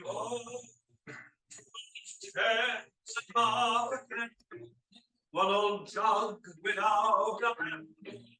These were all his birthday. In the middle of the these were all the birthday of the yogi monkey. The yogi monkey. Once among the long trees walking, to a little heap of stones came the yogi monkey boy. There he heard a lady talking to some milk-white hens of gawking. Is the lady Jinky Jones on that little heap of stones? Sits the lady Jinky Jones, said the yogi monkey boy, said the yogi monkey boy. Lady Jinky, said where the pumpkins belong. Will you come and be my wife? Said the youngie bongie bo. I am tired of living singly on this coast so wild and shingly. I am weary of my lives. If you'll come and be my wife, why, so it would be my life. Said the youngie bongie bo. Said the youngie bongie bo. On this coast of Coromandel, shapes and watercresses grow. Prawns are plentiful and cheap, said the youngie bongie bo. You shall have my chairs and candle, and my jug without a handle. Gaze upon the rolling deep. Fishes plentiful and cheap, as the sea, my love is deep. Said the youngie bongie bo. Said the youngie bongie bo. Lady Tweedly answered sadly, and her tears began to flow.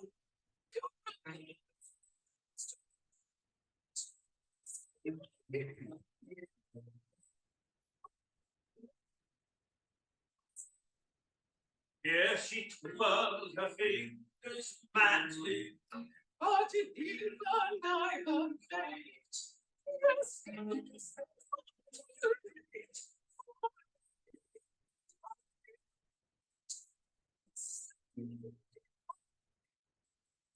it's so youngie bongie bo.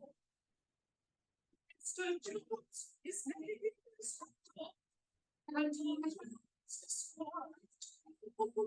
Talking fast delights to sell.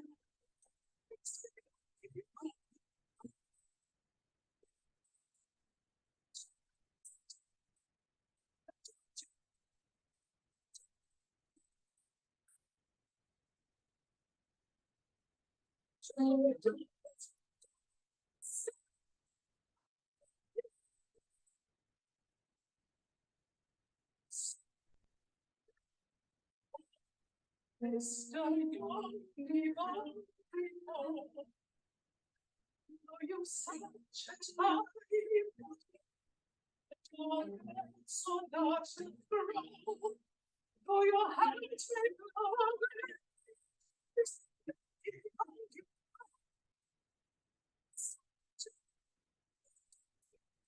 Yet I wish that I could be for the world.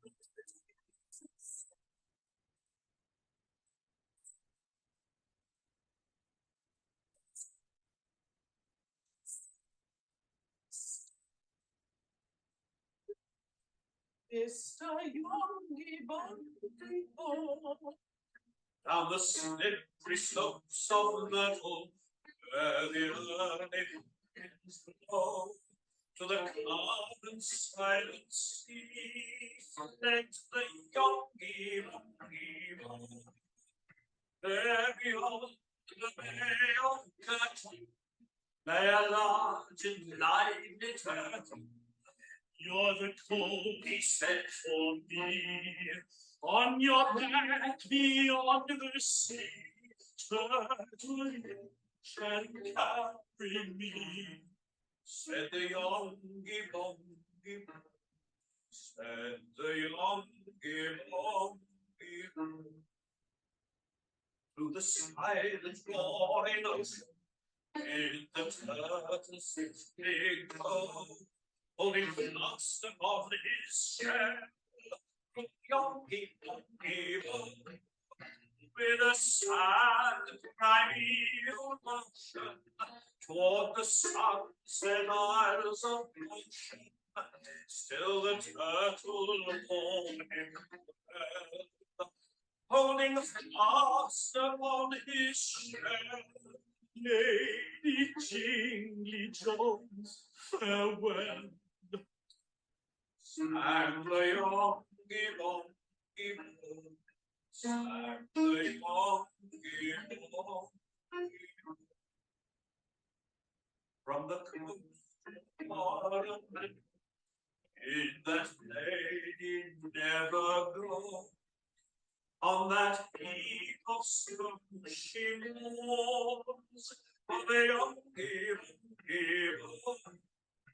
On that coast of Ireland, in his jug without a still she weeps and daily groans. On that little heap of stones, over her morning head she goes. Morning, morning, morning,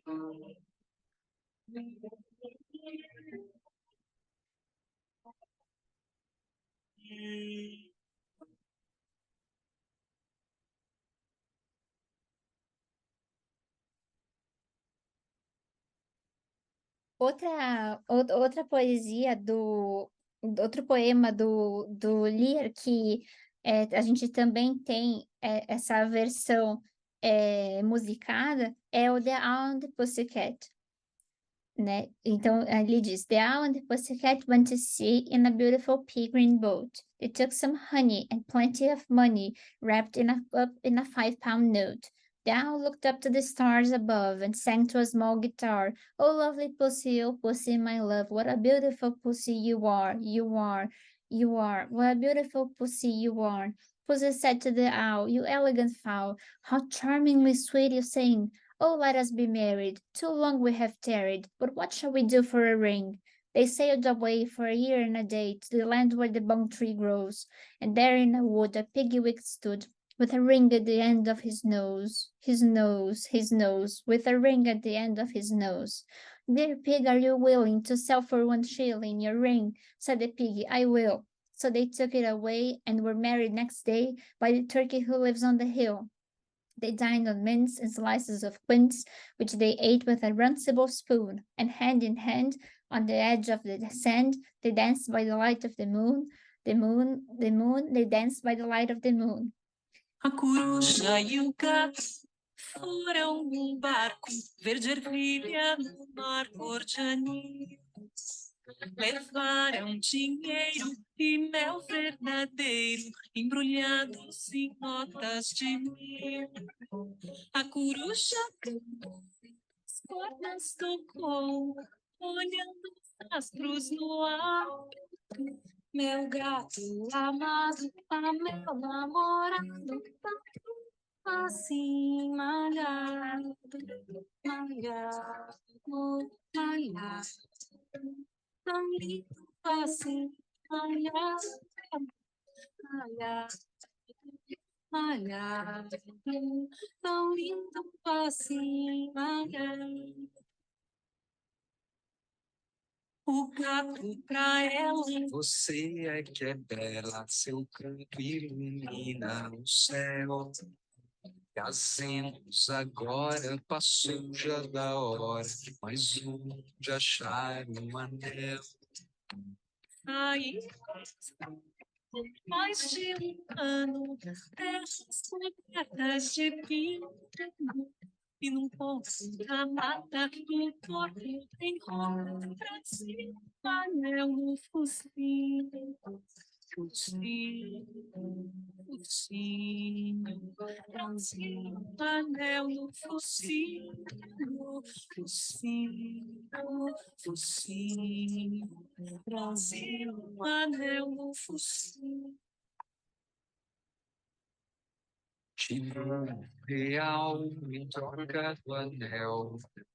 Corpo de frio. Legal. E sem mais atraso, foram casados por um nobre período local. Saudade, martelo, servindo em colher trigal. E de mãos dadas a margem das ruas do sol. De prata, de prata, de prata, dançaram de prata, Te trata, só para te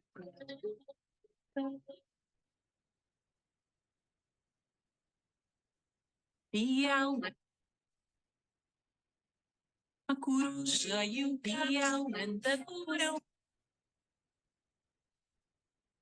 A coruja e o piau andaram. E aqui a gente também pode observar A coruja. Aqui a gente também pode observar uma série de pinturas de Edward Lear, né? Como eu comentei dos pássaros, que ele tem uma série longa sobre os pássaros. E aqui só para vocês terem uma ideia, né, de como eram as pinturas do Lear. E também pinturas de paisagens, diversas pinturas, né? Conforme ele ia viajando, ele ia pintando. Também de pinturas relacionadas à história natural, né?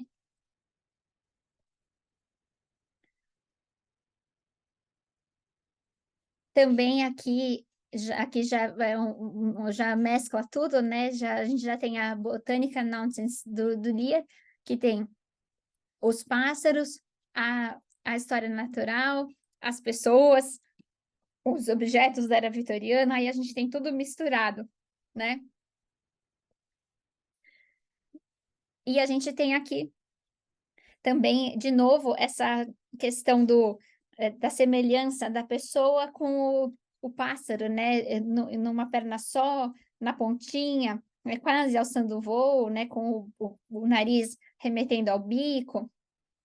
Ou aqui a questão do alfabeto, da cartilha, né? Com o pássaro. Ou aqui a pena também remetendo ao pássaro. Aqui de novo, né? O pássaro mordendo o nariz do homem. Ou aqui os pássaros nascendo como pétalas de uma flor, né, direto da planta. Ou aqui o homem, né, encontrando o seu semelhante em um pássaro, né, aqui nesse também. E aqui também o homem alimentando os seus filhos, né, os pássaros. E aqui uma outra moça também em posição de voo, né? E essa aqui mais ainda, com todos querendo pousar na sua touca, né? E ela também praticamente voando também, né? E então a gente tem esse tema recorrente, né? Às vezes até como nesse aqui, que o Lear coloca a pessoa no ninho do pássaro com o pássaro na árvore, né? Então, ou andando lado a lado, né? Como semelhantes, né? Com essa identidade na diferença.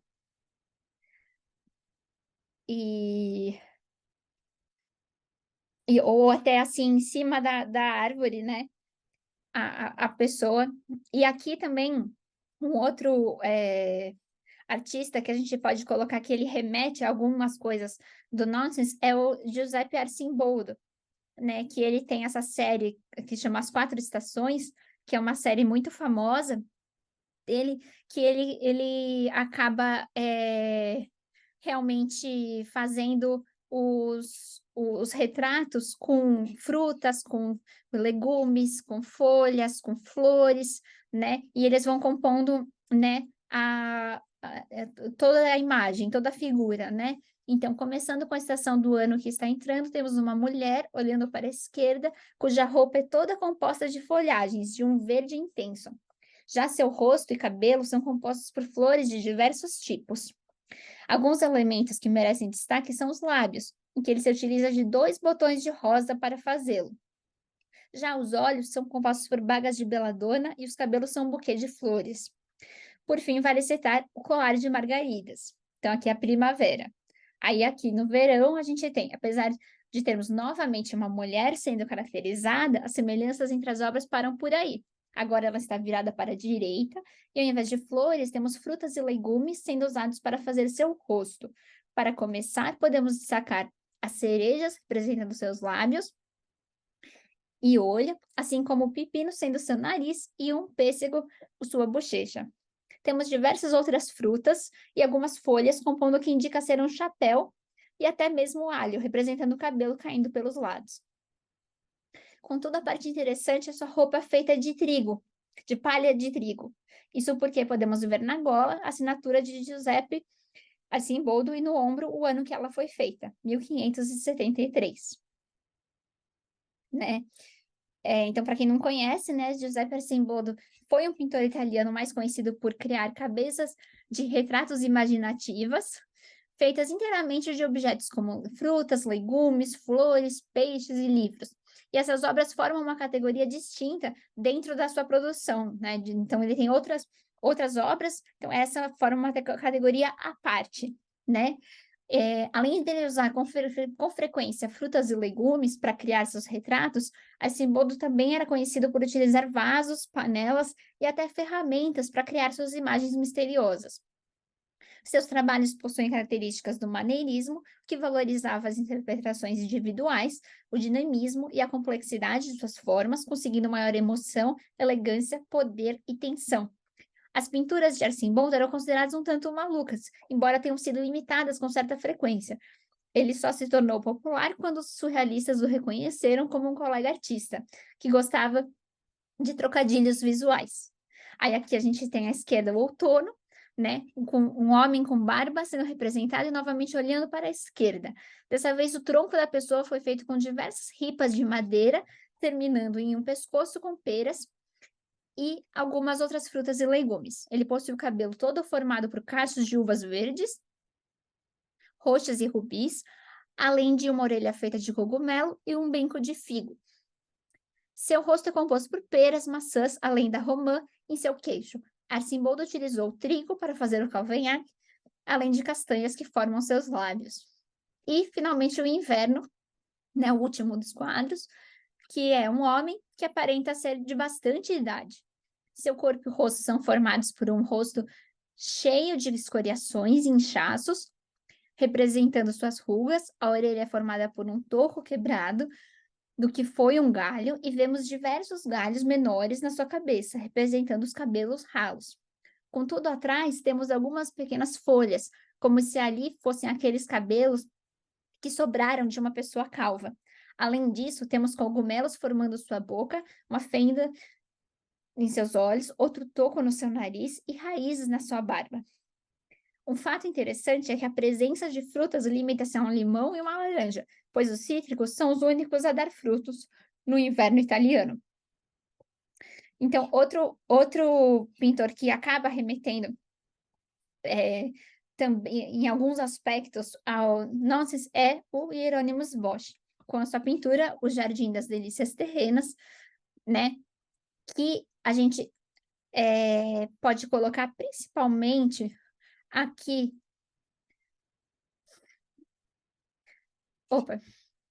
Principalmente aqui, nesse detalhe do painel central, né? A gente pode colocar um cenário em que tem uma mistura movimentada nos masculinos e femininos, justamente com vários animais, plantas e frutas. O cenário não é o paraíso mostrado no painel esquerdo, mas também transcende o reino terreno. Criaturas realistas e fantásticas coexistem e frutas comuns parecem desproporcionalmente grandes, né? Então, a gente tem aqui, ao redor das mulheres, há um desfile de homens nus montados em vários animais, incluindo cavalos, burros, unicórnios e camelos. Os homens realizam atos acrobáticos para chamar a atenção das mulheres, enfatizando a atração entre os sexos. As fontes externas também apresentam homens e mulheres envolvidos em atividades inibidas.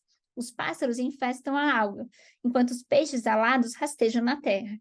Os seres humanos habitam conchas gigantes e todas as criaturas, tanto humanas quanto animais, se deliciam com morangos e cerejas. A ausência de crianças e idosos contribui para a impressão de uma vida sem consequências, um estado de existência intocada diante de constrangimentos morais.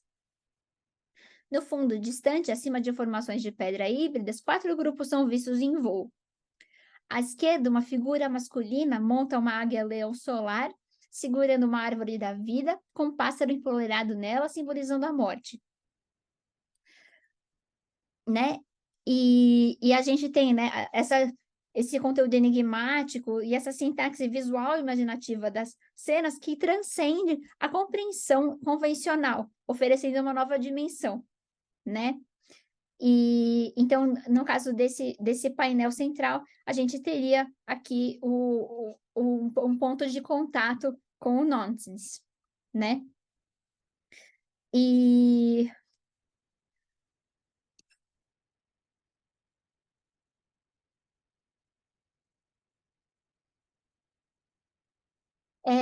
pessoal, eu vou passar para vocês 2 links, que um é a lista de presença, para vocês preencherem. Esse aqui é a lista de presença.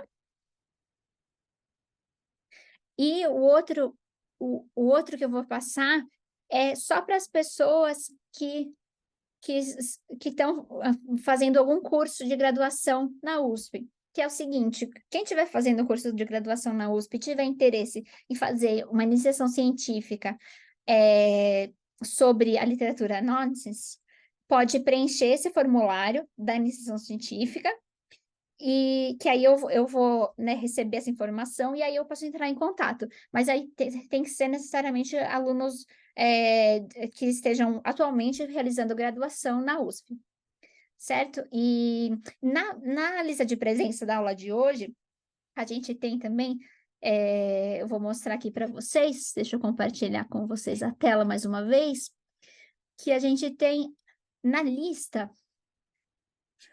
a gente tem aqui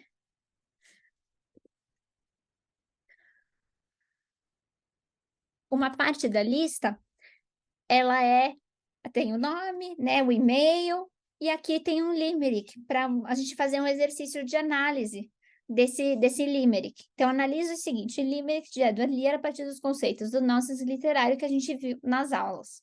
Então, tem esse limerick. There was an old man who said, "Hush, I perceive a young bird in this bush." When they said, "Is it small?" he replied, "Not at all. It is 4 times as big as the bush." Havia um velho que disse: "Que susto! Veja um passarinho nesse arbusto." Quando falaram: "É dos pequenos?" respondeu-lhes: "Mais ou menos. É 4 vezes maior que o arbusto." Então, vocês podem tentar, não precisa ser nada muito, muito longo, tentar fazer uma análise desse limerick e colocar aqui e, né, completar com o nome e o e-mail de vocês. Tá bom, pessoal?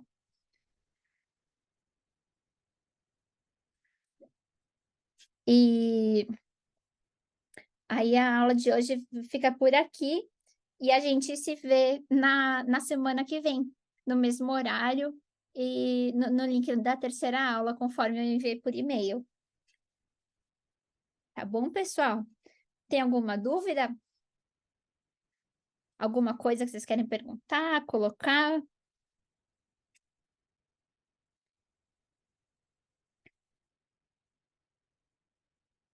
Obrigada, obrigada. Lembrem de preencher a lista de presença, né?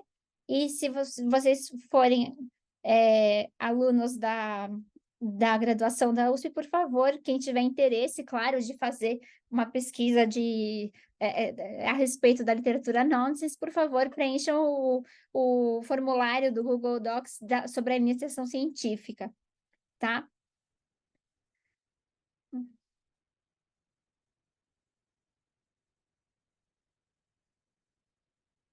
Que bom que vocês gostaram da aula, pessoal. Boa noite.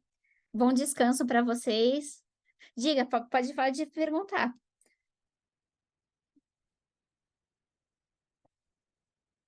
Assim, você pode preencher depois, não tem uma data que você precise responder esse formulário da IC. Você pode enviar depois, sim, com certeza. Boa noite. Oi, boa noite. Desculpa. Tudo bem? Não estou tudo bem. Não estou conseguindo preencher a lista, mas vou ficar tentando. Foi ótimo, uma boa noite. Obrigada pela atenção. Ah, imagina, se qualquer coisa, quem não conseguir preencher a lista, pode mandar o nome aqui pelo chat do Zoom, que aí eu vou considerar também. Pronto, vou mandar agora. Tá bom? Tá bom? Tá ótimo. Boa noite. Boa noite, bom descanso. Obrigada.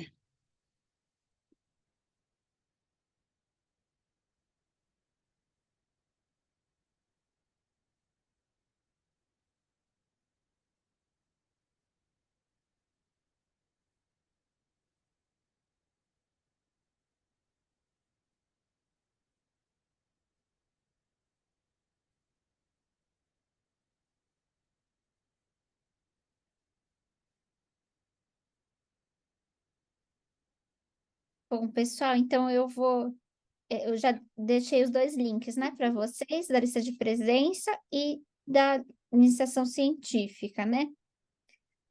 Aí eu mandei também para vocês por e-mail, para quem tiver interesse, para quem quiser participar do grupo de estudo sobre literatura nonsense, que a gente vai ter a primeira reunião em setembro. Mas não é aqui, eu senti.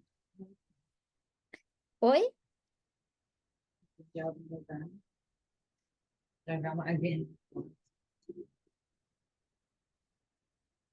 E então, quem tiver interesse também pode escrever para o e-mail que eu enviei sobre o grupo de estudos de literatura nonsense e dizendo, né, por que tem interesse em fazer parte do grupo, para a gente poder conseguir realmente configurar, constituir esse grupo, né?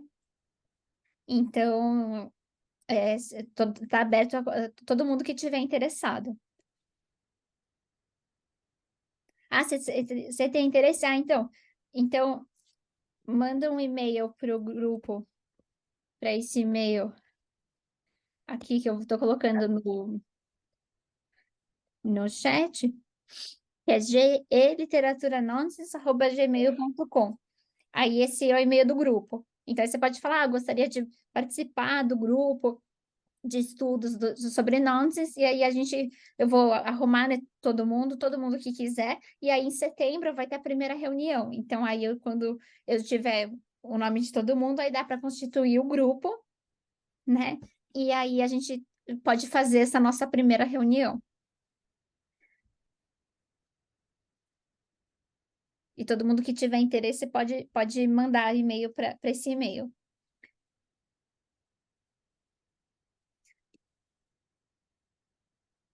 Tá bom, pessoal? Ok.